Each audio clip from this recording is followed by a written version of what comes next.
মোহনপুরের তুলাবাগান এলাকায় গাঁজা বাগান ধ্বংস করল লেফুঙ্গা থানার পুলিশ।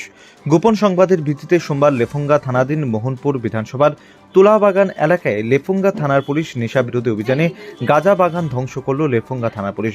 এই অভিযানের নেতৃত্বে ছিলেন লেফুঙ্গা থানার ওসি সহদেব দাস সহ বিশাল পুলিশ ও টিএসআর বাহিনীর জওয়ানরা।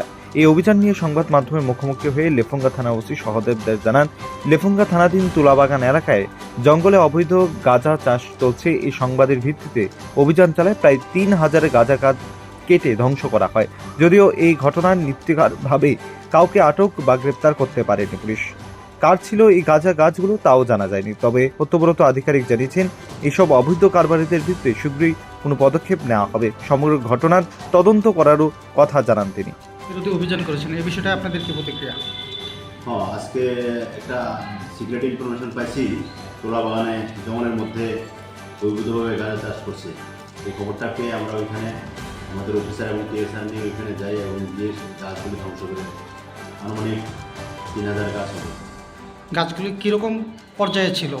গাছগুলি মোটামুটি এতটুকু বড় হয়েছে, মোটামুটি বড় হয়ে গেছে। ব্যুরো রিপোর্ট, প্রগতি নিউজ।